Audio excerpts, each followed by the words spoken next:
couple of months ago, I went on record saying that the fitness industry was wrong about protein. See, everyone based their protein recommendations on, in my view, an outdated scientific publication by Morton and colleagues. The authors arrived at the conclusion that 1.6 grams of protein per kilogram of body weight was enough to maximize muscle growth. I say it's outdated because a newer meta-regression on protein had been published by Tagawa and colleagues in 2020. That video caused a lot of backlash. Many people criticized my takes.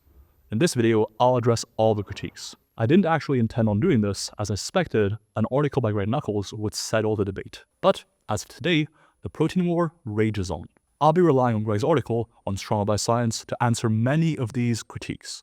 It's linked in the description for you to read. I think this video should finally end this debate. I'll give you the final recommendations on how much protein to eat to build muscle at the end of the video. First, we'll respond to Menno's recent appearance on the Renaissance Periodization channel. I'll be ranking each critique as either valid or unreasonable.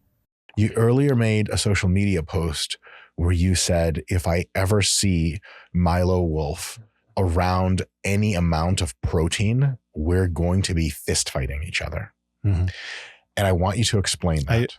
I think I said fisting, not fist fighting. But nonetheless, still violent, still very personal, and still controversial about how much protein that you two recommend. From what I understand about Milo's perspective is that he relies primarily on the Japanese meta-analysis from 2020, I believe. These data have many problems with them. In those studies, and there are about 45 of them, there is not a single study that has found benefits over the 1.6 gram per kilogram per day. First of all, credit where credit is due. This resource of 45 studies that equate for nutrient timing, looking at protein intakes for hypertrophy, is publicly available and free to access. So I briefly went ahead and looked at this list and found several studies that go against what he claimed. Now, to be clear ahead of time, none of these studies found a significant difference, but that is actually where a meta-analysis could come in.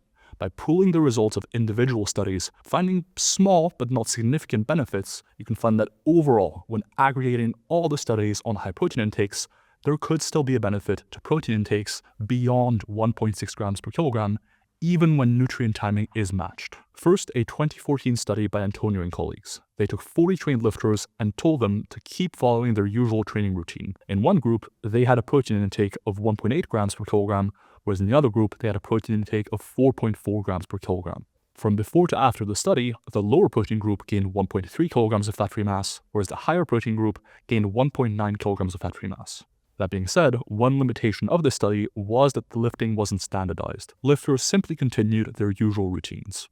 So it is possible that the higher protein group simply saw more growth because their routines were on average more effective than the lower protein group. That being said, this does lean in favor of supporting higher protein intakes, higher than 1.8 for example. Another study by the Bulgarian colleagues in 2023 took 48 trained lifters and had them perform either a resistance training intervention or a concurrent training intervention, both lifting and some cardio. For each of these conditions, one group consumed 1.6 grams of protein per kilogram, whereas the other consumed double that, 3.2 grams per kilogram. Both in the comparison of the lower protein versus higher protein resistance training groups and in the comparison of the lower protein versus higher protein concurrent training groups, they gained slightly more lean mass when consuming 3.2 grams of protein per kilogram of body weight. Again, this difference wasn't significant, but it was directionally in favor of consuming more protein above 1.6 grams per kilogram, even when timing was equated for. There's also studies like Antonio et al. 2015, where while hypertrophy was equivalent, the higher protein group was able to lose a bunch more fat while maintaining muscle mass, suggesting the protein helped them stay more anabolic. Now, you'll notice I said these differences in these individual studies weren't statistically significant. These small differences are hard to see when you're sticking by statistical significance and systematically reviewing study by study, as Menno did in these 45 studies. Meta-analyses pool these results, allowing you to see the whole picture more clearly. All in all, I think this first critique is valid, but it actually showcases one of the strengths of meta-analysis, being able to pick up on some of these differences that you might not be able to see in single studies through meta-analysis and pooling results. They supplement additional protein. So most of these studies, all of them actually, they look at habitual protein intake in one group, habitual protein intake in the other group, and then one of the groups supplements additional protein on top of that, like a protein supplement, whey protein or whatever. It is true that some studies do have more protein around the workout, and it is a confounder in that subset of studies, but that's for a very good reason. In research, participants come into the lab, perform their lifting session, and then, if they're in a supplementation or higher protein group, they often get given a protein supplement to consume on the spot while the researchers are actually looking at them, making sure they're consuming extra protein. And importantly, that's not all of the studies included in this meta-analysis. Some of the studies did this, but not all. Importantly, consuming a bit more protein after your workout when you're trying to increase your protein intake is actually quite ecologically valid. That's how many lifters would go about getting extra protein in, either having a shake before a workout, during a workout, or after a workout. So as far as taking the results of that meta-analysis and applying them to your practice, it's a pretty valid way of going about things. Having a shake around your workout is also an easy way to get extra protein in. There's another caveat to Menno's claim here, and that's that overall, the research doesn't really suggest that having more protein specifically around your workout will increase gains as opposed to having more protein across the day. The so-called anabolic window doesn't seem to be a real thing based on the research. Or at the very least, the anabolic window is wide enough that if you have 3 roughly evenly spaced meals across the day, like breakfast, lunch, and dinner, there's likely no additional benefit of having protein around your workout benefiting you in terms of the anabolic window. So, in my opinion, this critique is unreasonable. Usually, they supplement that pre or post-workout, or as an additional meal. So you're increasing meal frequency, or you have post-workout supplementation. This critique is broadly true. There's 2 categories of studies, broadly speaking. On the one hand, you have tightly controlled nutrition studies, which are a pain to run, where you provide each group with exactly the food they're going to be consuming, or you supervise them closely as they track their nutrition and aim for the targets you set out for. As you can imagine, because of how difficult these studies are to run, they're in a minority. The second type is where you recruit participants and tell them to follow their usual diet. You get them to track their nutrition at various points throughout the study so you can see what their habitual diet was like. One group just consumes their habitual diet, whilst the other group receives a supplement to consume either at home or after working out in a lab. Some of these studies are placebo-controlled, some aren't. Sometimes meal frequency is different, sometimes it isn't. At best, it is a confounder in some studies. But there's a good chance that an increase in meal frequency doesn't really matter. And that's what the most recent science says. In fact, here's what Jorn Trommelen, arguably the world's top expert on protein, had to say on the topic when I spoke to him. My recommendation for athletes, I would still say I would aim for 4 meals a day because that's extremely simple. That is like breakfast, lunch, dinner, just the most socially desired meal pattern. Then take an extra meal prior to sleep. That is like if you add an extra meal, which point of the day will best increase your distribution? It will be prior to sleep. Do I think all of that will make much difference? No, but it's so easy. Just do it and you don't have to worry about it anymore. Once you reach 3 or 4 meals a day, the science doesn't suggest that bumping up your meal frequency even more would increase your muscle hypertrophy. So even if meal frequency wasn't matched, which was only the case in a subset of the studies included, it's unlikely to have played much, if any, role in the results. Overall, yet again, I think this critique is unreasonable. They didn't really look at a breakpoint. That's a big one. This shouldn't be held against Tagawa analysis. In fact, let me remind you that the breakpoint analysis by Morton and colleagues wasn't even significant. Now hold on. I said significance wasn't the be-all end-all earlier. Why am I bringing this up now? Well, with meta-analyses, you accumulate much larger sample sizes. Remember, you pull the sample sizes from a lot of individual studies. If an analysis isn't significant in a very well-powered meta-analysis with over 50 studies, it's much less likely that there's something there. As a result, the Morton analysis actually did not provide strong evidence that there was no more benefit past 1.6 grams per kilogram of body weight. It merely provided evidence that there were likely some sort of diminishing returns past that point. Back to Tagawa. Instead, they did something better, a spline model. A spline model effectively is like the breakpoint analysis Morton performed, except you don't assume that there is no more benefit past a certain point. Instead, you assume that at some point, the slope changes and you get diminishing returns. So overall, I wouldn't really call the breakpoint analysis performed by Morton and colleagues superior to the spline model adopted by Tagawa and colleagues. For those reasons, I think this critique is unreasonable. Look at whether there are benefits above. Usually what I recommend is 0.8 gram per pound or 1.8 gram per kilogram per day. This technique is technically true. If you look at the methods, the spline placed by Tagawa and colleagues was at 1.3 grams per kilogram of body weight. In other words, there's 2 lines in this graph. One with a bigger slope, meaning more protein causes a lot more growth, up until 1.3 grams, and one with a smaller slope past 1.3 grams, meaning more protein still causes more growth, but to a lesser extent. All this technically tells us is that generally, going from 1.3 grams to 3.1 will increase muscle growth. Fortunately for us, the Strong by Science analysis dug deeper and can resolve Menno's critique. by calculating slopes within each study, how much more growth the participants see by increasing protein intake in that study, and averaging them across the whole range of protein intakes, here's what happened. The slope remained positive all the way to 2.35 grams of protein per kilogram of body weight, or just around 1.1 gram of protein per pound of body weight. Importantly, this was after removing one study by Willoughby and colleagues, which could be deemed an outlier, or not.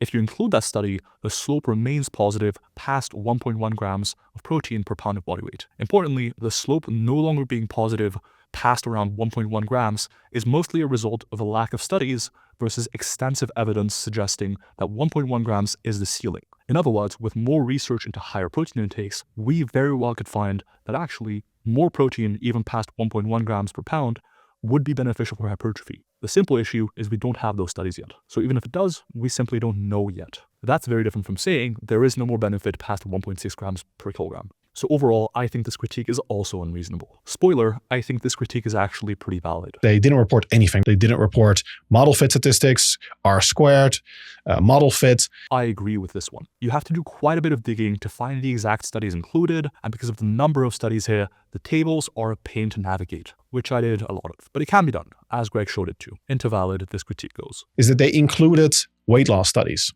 and quite a lot of them were weight loss studies. This one is an unreasonable one. But I see exactly where Menno got this one from. And there is a trend in the critiques that Menno brings up against the Tagawa paper. And that's that they're all stated in the methods section of the actual paper. He didn't have to do much digging to find these. Out of the 105 studies included in the meta-regressions by Tagawa, including studies both with and without resistance training, 41 were weight loss studies, 2 were weight gain studies, and 62 did not include a purposeful weight gain or weight loss intervention. Furthermore, of the resistance training studies in particular, only 9 study arms aimed for weight loss, 1 aimed for weight gain, and 62 study arms didn't include a purposeful weight gain or weight loss intervention. So about 86% were maintenance studies and only 12.5% were weight loss studies.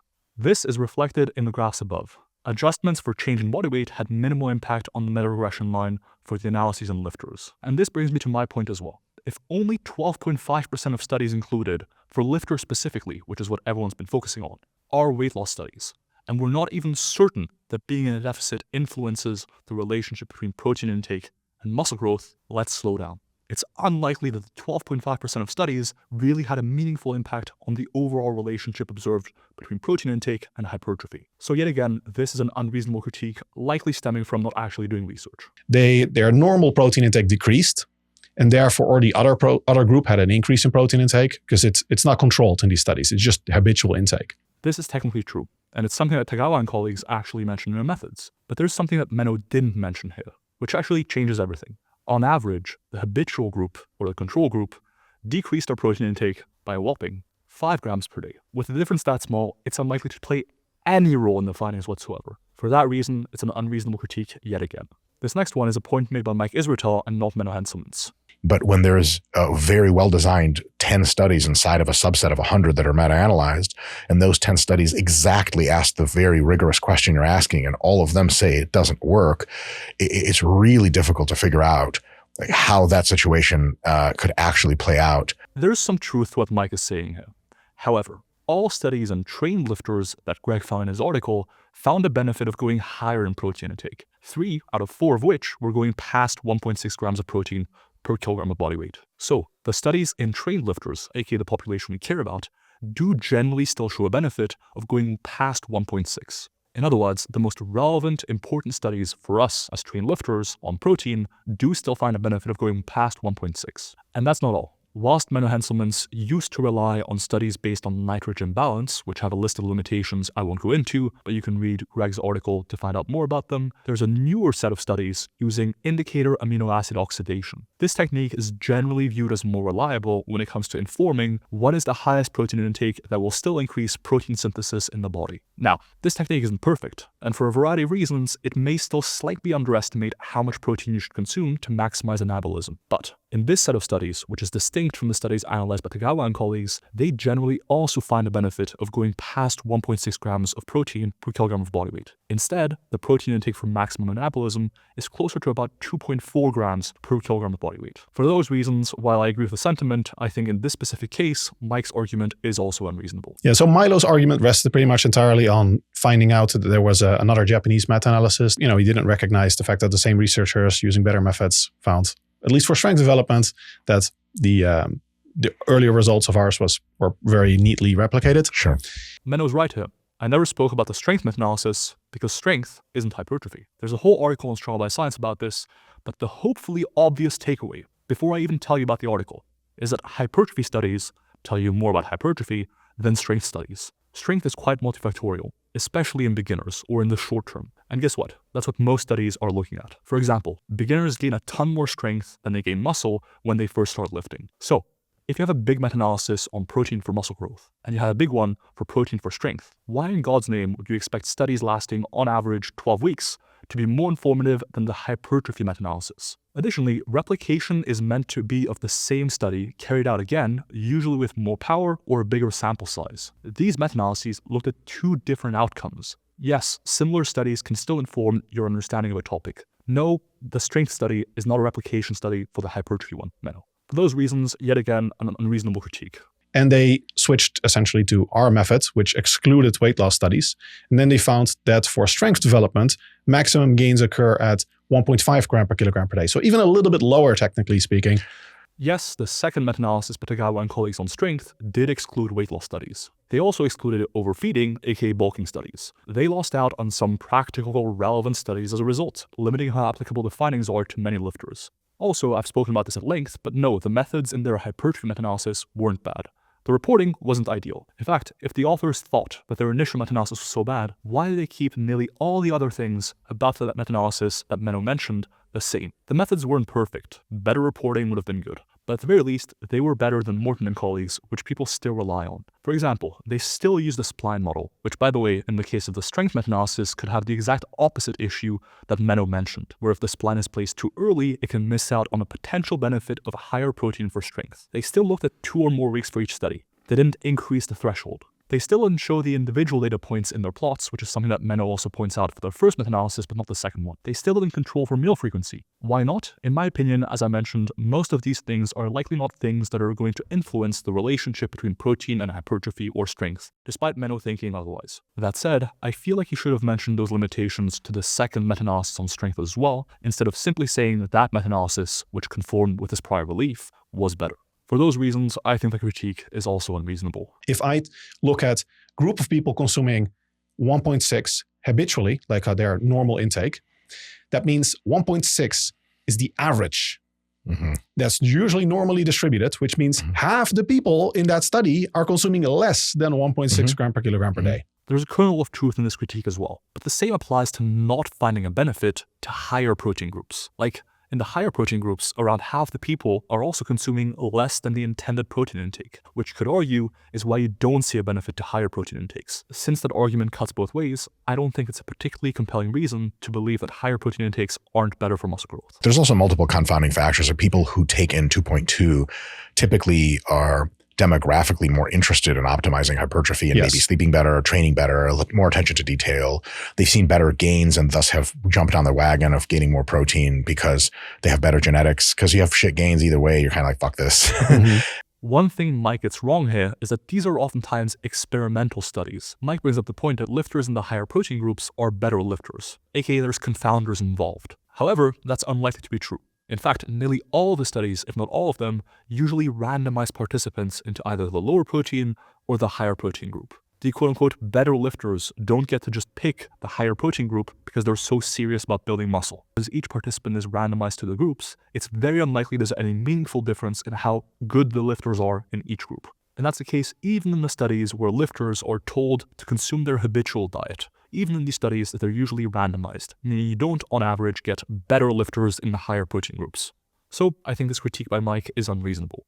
And they found that the people that ended up with higher protein intakes than 1.6 get better gains than the people that ended up with protein intakes in the range of 1.3 to 1.6. While that is indeed what the meta-analysis by Nunes and colleagues found, the analysis by Grant Knuckles found that actually even going past 1.6 grams was beneficial. By adopting a continuous analysis approach as opposed to a categorical one, grouping protein intakes into being below 1.3, 1.3 to 1.6, or above 1.6, he gained a lot more granularity in being able to tell whether higher protein intakes are actually beneficial and up until what point they are. Because this analysis is more recent, and Milo even speaks about it in this video, I will say this one is also unreasonable. What you can do is take all the studies and at least heuristically rank them on the qualitative strength of their methods. Yes. If it's improvement of the trend, it's like, well, the better the study, the more we find that there's something there. There's probably something there. I generally agree with Mike's stance here.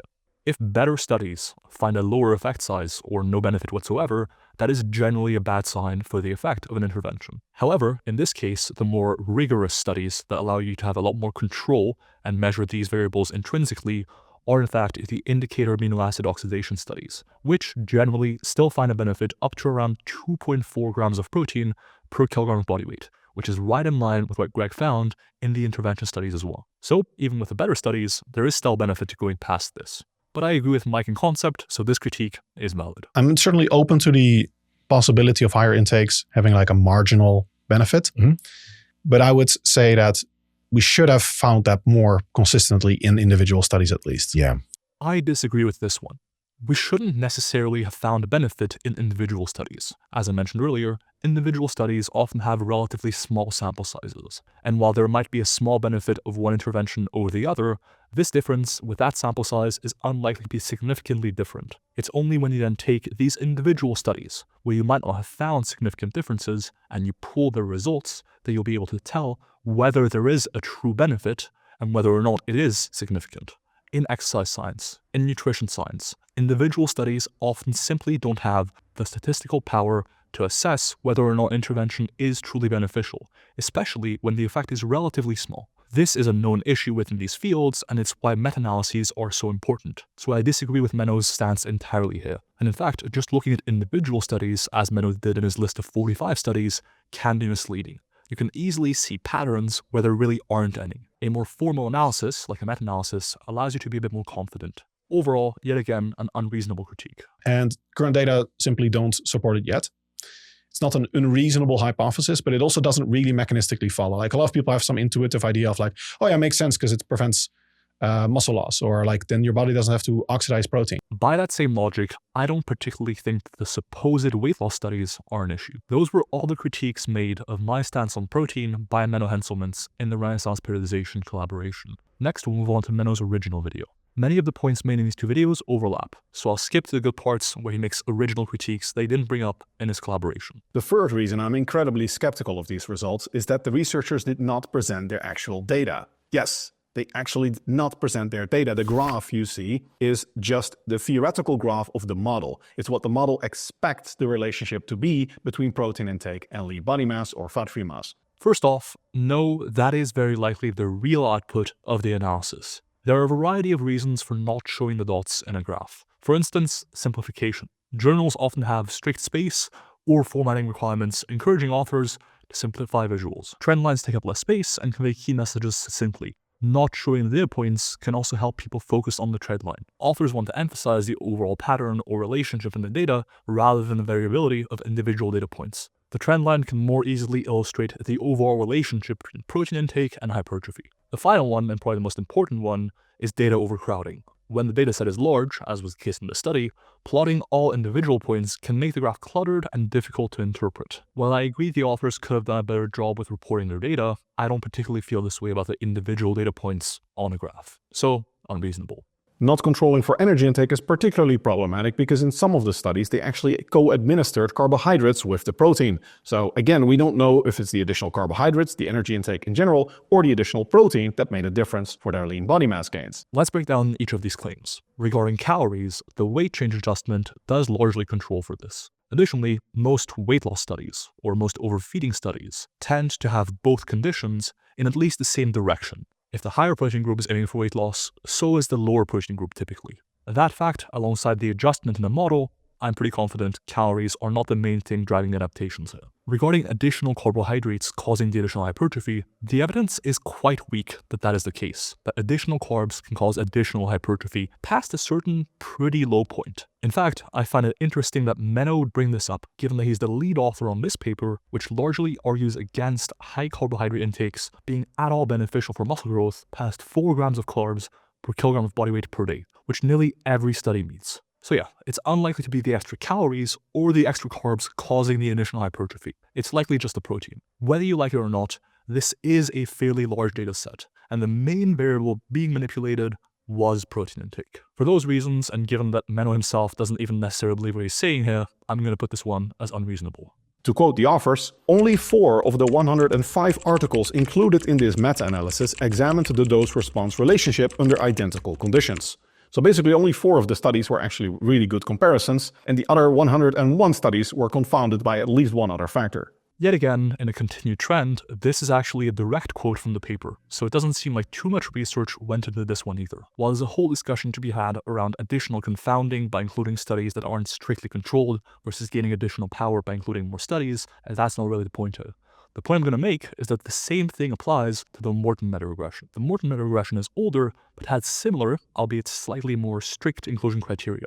It's like casting a net to catch fish. Tagawa et al. Cast a larger net. Morton, a narrower net. If only 4 studies in the analysis by Tagawa and colleagues were perfectly matched, Morton likely got an equal number or even fewer of studies that were perfectly matched. Many of the studies included in the analysis by Tagawa and colleagues were also included in the analysis by Morton and colleagues. It's a limitation that applies to both meta-analyses, and thus it shouldn't be used to argue that the findings from this meta-analysis shouldn't supersede the findings by Morton and colleagues. So while this is a limitation of the meta-analysis, it's also a limitation of the old meta-analysis. So in weighing up both analyses, it shouldn't skew you either way. For that reason, I think this critique is also unreasonable. The graph goes up to 3.1 gram per kilogram in terms of results for strength trainees, but the actual data in many cases don't. The highest assigned protein intake, so it doesn't mean you actually consumed it, was 240 grams, with only one other study group actually having a protein intake assigned above 200 grams. So if we extrapolate these results to individuals with higher body weights, like me, I'm 200 pounds, then you would get way higher protein intakes. I'm not sure why Milo argues we shouldn't scale protein requirements with bigger individuals than were studied. At this point, we know with pretty good confidence that time and time again, in the studies we have, the evidence strongly suggests that protein requirements scale pretty linearly with fat-free mass. There's no particularly compelling reason to expect bigger individuals to need a different recommendation for protein. In fact, one example of this not being true is in women versus men. As Greg points out in his article, when just looking at body weight, women seem to benefit a bit less from protein than men. But actually, when you account for fat-free mass specifically, their requirements are identical. And the same thing likely applies with lighter versus heavier individuals. The most recent studies looking at indicator amino acid oxidation all report protein requirements using fat-free mass. So yet again, I think this is an invalid critique. Moreover, of the handful of studies that actually had these high protein intakes, whether assigned or actually consumed, which we don't really know, 2 of them had study durations just 2 to 4 weeks long. One study was indeed only 2 weeks long. In fact,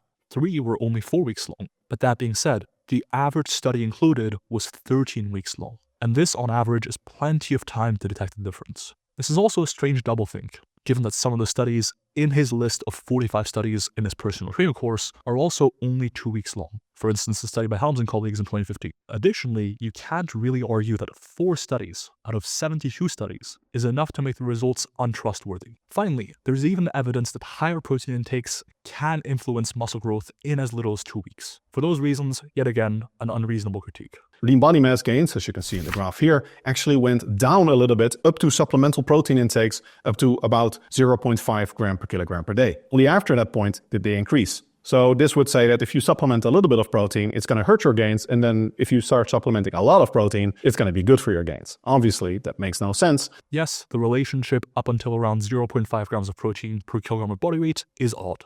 Data is messy. Analysis is also messy. For example, in the recently pre-printed meta-analysis on volume by Powell and colleagues, it took them a long time to figure out how to perform the analyses to make the overall trend line make sense. Specifically, they had to make some sort of assumption of how much growth should be seen at 0 sets. See, you might think that if a lifter performed 0 sets, they should observe 0 hypertrophy, and you would just start the trend line at 0 sets at 0 hypertrophy. But if you do this, what ends up happening is that the slope gets modified quite heavily. So instead, you sometimes have to whack in certain assumptions into your model to make the overall trend line look reasonable and be reflective of the individual data points. And this odd finding kind of makes sense. Outside of looking at super high protein intakes, say above around 1.1, 1.2 grams of protein per pound, low protein intakes of 0.5 grams per kilogram or less is likely where we have the least studies. Therefore, the relationship can easily look off because of how few studies there are. Very few studies have 80 kilogram lifters consuming less than 40 grams of protein, nor is that part of the curve particularly informative anyways. People aren't really arguing you should be having less than 0.5 grams of protein to maximize your hypertrophy from lifting.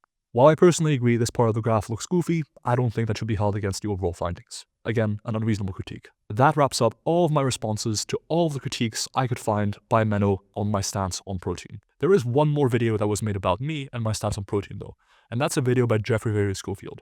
You'll notice this section is actually pretty short compared to how long this video has been so far, and that's for a simple reason.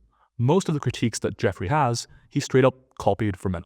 And since I addressed those already, I'm not going to repeat any of that. Instead, I'll focus on what Jeffrey said that Menno didn't. Now, as Milo said, meta-analysis is the gold standard. It is at the top of the pyramid, but it is not all-knowing. If you put garbage studies in, you get garbage results out. So you have to be able to carefully curate what goes into your meta-analysis, which I think the paper that Milo references might have had some issues with. Taking a single good study over a sloppy meta-analysis is not how this works. You don't get to make up your own hierarchy of evidence. It turns out meta-analyses are at the top for a reason. There are epistemic reasons as to why meta-analyses and systematic reviews are regarded as the gold standard, not individual well-performed studies by your own criteria. You can get much more precise estimates of the pooled effect size, and each study is weighted by inverse variance, meaning that if a study, for example, has a low sample size, it is weighted less heavily in the overall findings than a better study with a larger sample size. There's many things like these which allow you to control for each study and how it impacts the overall result. Plus, a good study gets included in a meta-analysis regardless, and if it is a good study with a large sample size, it'll be weighted more heavily than other studies. Really, this stance just opens up the way for you to say, I like this one study because it conforms with my prior beliefs, but I don't like the rest of these studies. And when you look at meta-analysis, I don't like the fact that it didn't find what I expected, what I like to recommend. So no, you don't get to make up your own hierarchy of evidence. You don't get to say that individual studies are better than overall meta-analyses. In fact, I'm not even sure that you know how to determine whether a meta-analysis was well performed or not. So it's an unreasonable critique. But the entire video was about this one study, which goes against the grain of all the other reported research and is clearly just out for clicks and views. Both of you are burning your credibility to the ground, and my heartfelt advice to both Renaissance Periodization and Milo is that don't trade your credibility for clicks. It's not hard to get clicks. It's hard to get your credibility back. This one's ironic, considering that you entered a scientific conversation that you didn't necessarily have a place in. You also didn't really make many new points versus what Menno said to begin with. You basically made a react video where you repeated Menno's points nearly verbatim. You go against some well-established norms within the scientific community, like the hierarchy of evidence, and then adding some platitudes around some coaches do this and make sure you experiment and find out you should do. If you're going to enter a scientific conversation, keep your critiques on that level. Bit of a pot on the kettle situation, yet again, unreasonable critique. More does not equal better. Bigger does not equal better. If you put more in, if it's bad, that doesn't mean you're going to get a better result. I agree that just adding in more bad studies would make for a worse meta-analysis, but that's not what happened. While Morton excluded energy-restricted trials, Tagawa didn't. Morton had fewer studies because it was an oral analysis, and they adopted a worse approach, a breakpoint analysis versus a spline analysis, in my honest opinion. And it specifically answered the question of, at maintenance calories, or in a slight surplus, what protein intake maximizes hypertrophy? Tagawa looked at the question more holistically, including weight loss studies. What is the best protein intake to support muscle growth? Is there a point of diminishing returns? Until we have a strong consensus on how cutting or being in a deficit impacts protein requirements, this is totally fine. For all the reasons I mentioned throughout the video, I don't think Tagawa is a worse study than Morton. So, yet again, an unreasonable critique. They didn't control for calories? That's ridiculous. If you want to test the impact of protein on lean body mass, you have to control for calories because now you don't know, oh, they're eating more protein. Are they also eating more calories? If you increase your protein a ton, you're probably going to be eating more overall calories just because you're eating more meals. While they didn't control for calories, they did control for weight change, which is a good proxy. Additionally, the vast majority of studies had the lower protein and the higher protein group in the same condition. For instance, if the higher protein group was supposed to be in deficit, the lower protein group would also aim to be in deficit. At the very least, they were quite comparable in their intakes. This is also more ecologically valid. While you could argue that, hey, I want to know exactly how much protein I should be having at maintenance or surplus, many people also care about knowing, on average, even if I'm cutting, bulking, or maintaining, what's the best protein intake to support building muscle. So, another unreasonable critique. In the title, they have muscle mass, but then everywhere else in the study, they have lean body mass. Those are not the same. Man, even the researchers are clickbaiting us nowadays because everyone is interested in muscle mass, but they didn't actually measure that. It's just lean body mass, which is not the same. This is likely also untrue. Most measurements of fat-free mass or lean body mass, like underwater weight, air displacement, plethysmography, BIA, or even DEXA, do all get skewed by having more food in the gut, for example. With that being said, these studies typically have pre-measurement protocols that minimize or eliminate the influence of this. Like, for example, no eating for 24 or 12 hours beforehand, no drinking for a certain number of hours beforehand, no exercising for X number of hours. These guidelines are based on established timelines for digestion and so forth. To be fair, this is something we know if you've conducted research or if you read the methods quite closely. But yet again, it is an unreasonable critique. I'm pretty sure that Milo knew about this later 2022 analysis because he went on the Renaissance Periodization channel and he kind of had a little bit of a mix-up. He said, oh, this study 4 years later in 2022, he was actually probably referring to the 2020 paper, but a lot of people in the comments section were very confused. Yes, I did get the year wrong in that Renaissance Periodization channel. Apologies, it happens. Now I critique. And I don't want to accuse Milo of digging up a poorly conducted, obscure, and opaque study that goes against all the other research in order to go against the grain and get clicks and views, mad riches, and ultimately bad bitches. But that might be what is going on here. I try to be charitable. He either didn't really look at the study very well and didn't really realize a lot of the drawbacks and shortcomings, which are very, very real, or he did and was just like, well, this is going to be great for my YouTube channel. Insert the whole pot and kettle situation. You didn't necessarily have anything to add past what Menno said. You just wanted to get on it. Totally fine. So I think maybe relying overly on science is not a good thing, and trying things out yourself might be the way to go. I promised I would get to this later, and here we are. Let me ask you the tough questions, Jeffrey. You readily admit that protein intake won't make a huge difference to your growth in your video, which I agree with.